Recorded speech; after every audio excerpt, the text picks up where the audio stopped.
Hi, my name's Harper. If you've never taken guitar lessons before, but you've always considered it, but you've never even held a guitar, well, this lesson's for you. In this video, I'm going to break down the fundamentals of the guitar, what all the different sections of the guitar mean, the fingers, everything from the frets, the names of the strings. Here we go. Okay, so to begin with, this is a classical flamenco hybrid guitar. Don't have to get into what that is. Let's just call it a classical guitar for now. It's consisted of nylon strings. Nylon strings are made of plastic. Back in the day, they were made of gut. Yes, gut. Some animal was killed in order to make guitar strings. Anyways, we have 6 strings on the guitar. The strings are counted backwards, from bottom to up. So the first string is actually the bottom string. Then we have the second string, the third string, the fourth string, the fifth, and the sixth. The first string is called E, then B, G, D, A, and E. From there, you'll notice the guitar, we've got the section here is called the head. This long part's called the neck. We have the body. Over here we have the bridge. And this little guy right here is called the nut. You'll see these metal bars here.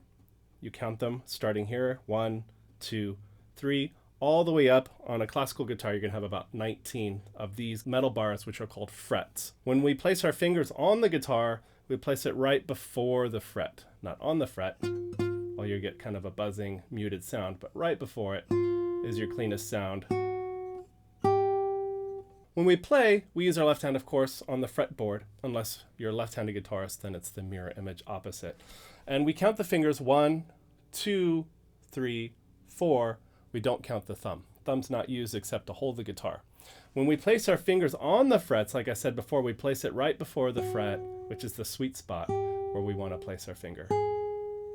The thumb stays behind the neck when we're playing classical guitar. Some people will even use the thumb in order to press down and help them provide extra support for different types of chords.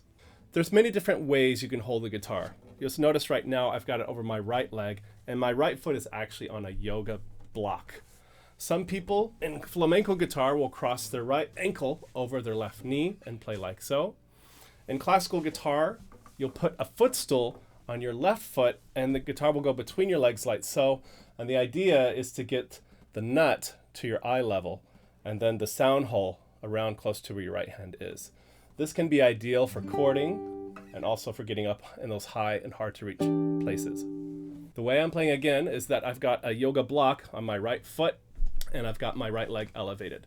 This gives me just enough elevation for me to be able to reach some of the hard to reach places. Keep in mind, if you're raising one leg, it doesn't matter if it's the right or the left, then both legs are not placed firmly on the ground. Therefore, you have a sort of asymmetrical position, and this can eventually lead to back pain. So you want to do yourself a favor, take a break from time to time, do some stretching, and then come back. You don't want to spend too much time in a position where one leg is raised higher than another. Some people can play with both legs firmly planted on the ground. And for the body, that's one way, but for the guitar, it's not ideal because look at what happens to my guitar. It's kind of angled down. Find the position that's most comfortable for you. It could be that you place it up on something to raise your leg. It could be the classical position where you put a footstool on your left foot and place the guitar between. It could be the flamenco position again, where you place your right ankle over your left knee. Find what's most comfortable for you that will allow you the maximum amount of comfort for practicing. Now, in classical guitar, the right hand we play with our fingers. We don't use a pick. I've got nails, acrylic nails, on my right hand. That's right, I go to a nail lady. She's very gentle. And in classical guitar, we named the fingers P, I, M, A, and the pinky is not used. Sometimes you see it in flamenco, but in classical guitar, we just use those 4 fingers. Now, that's derived from Spanish. So if you're wondering, what does P mean? P is pulgar, I is índice, M is medio, and A is anular. Stands for thumb, index, middle, ring. So Pima, P-I-M-A. So if you're ever wondering, and I say, use P, or sometimes you'll see it written in classical music charts, P for the low notes, and I-M-A for the high notes, you'll know that it refers to the thumb, index, middle, ring. Okay, so that being said, we've got the right hand fingers named. The left hand fingers are 1, 2, 3, 4. We don't count the thumb again. And we place our fingers behind the frets, right where the sweet spot is. Okay, we're doing well. Now, when we strum, the most basic way you can begin strumming is just with your thumb. You can go down with your thumb, you can come up with your thumb. In flamenco, we start by planting the thumb on the 6th string here, and then you just go down with your index and up with your index.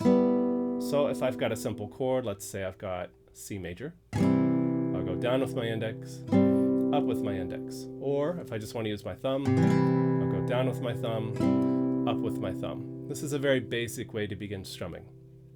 Now, again, the way we count frets is 1, 2, 3, 4, all the way up to 19.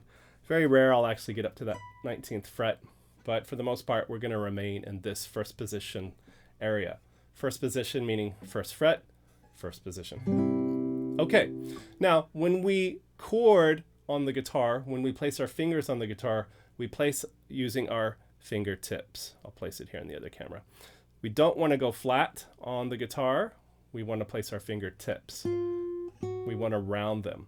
Now, that being said, the thumb's going to be crucial in your left hand to how you chord on the guitar. For example, if my thumb is completely over and I try to do like a C chord, it's going to prevent other notes from ringing out. So I bring my thumb behind the neck, and that allows me to drop my wrist and create a curve in my fingers where certain notes can ring out. Because with certain chords, what we call open chords, you have some notes that are closed, like the C, E, C, but then other notes like the G and the E, which are open. And if your thumb is too high, you're going to run the risk of muting some of those notes. So again, bring that thumb behind the neck.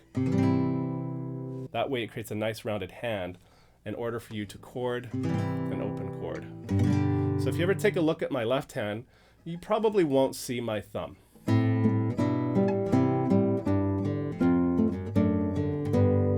There you go. Now, for us to try our very first chord, we're going to take our middle finger, which is our second finger, and we're going to place it on the 5th string. So we're going to count 1, 2, 3, 4, 5. That's the 5th string. We're going to place it on the 2nd fret. So 5th string, 2nd fret, 2nd finger. Place it down there on the fingertip, nice and rounded. Now, the next finger is going to go right underneath that. That's going to be the 3rd finger on the 1, 2, 3, 4, 4th string, right underneath 2nd fret.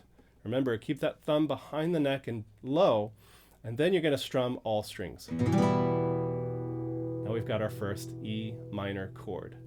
I find the easiest transition is to go from the E minor chord to the A minor chord. The A minor chord is just simply taking these 2 fingers and dropping them down 1 string. So I drop it down. Now I'm in position. I add 1 more finger. The index finger, or finger number 1, going to go on the 1st fret, 2nd string, and then I've got an A minor chord. Now this one's a little bit tricky because we don't actually play the 6th string on the A minor chord. So we want to strum from the 5th string down. All right, there's our A minor chord. So to recap, if I go back, take off my index finger, put those other 2 fingers up 1 string, strum all strings, we have an E minor chord. Go down 1 string, play from the 5th string down, we have an A minor chord. So again, to recap, the fingers in the left hand, 1, 2, 3, 4, thumb not included. Fingers in the right hand, P, I, M, A, pinky not included. Frets are counted from here, 1st fret, 2nd fret, 3rd fret, all the way up to the 19th fret. If someone says open or 0, that indicates an open string. No frets involved. This is called the head of the guitar. This is the neck. This is the nut. We have the body, the sound hole, and the bridge. Those are the main sections you want to know about the guitar. It wants to go over your right leg, or you can do the flamenco technique, where you put your right ankle over your left knee, or classical technique, which will require a footstool to go underneath your left foot and it's placed between your legs. Or there are nifty supports that you can buy that can suction cup onto the guitar and then goes over your left leg. That way it keeps you from having to raise a leg. I think those are wonderful. I don't actually have one, but I highly recommend them. I'll put a link somewhere in the description so that you can check them out. Right now, again, I'm just using a yoga block for my right foot so that I can raise my guitar. Now, as you're strumming right now, just stick with your thumb going down and up on all the strings when you're playing that E minor chord. Just get used to that feeling. Now, the tricky part in guitar is changing chords. So there's a few ways you can approach it. If you're someone that has the ease of facility of just placing all your fingers on, going into the next chord, great.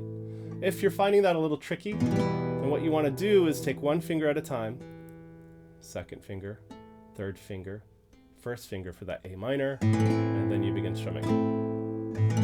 Then go back to the E minor, second finger, third finger. There we are.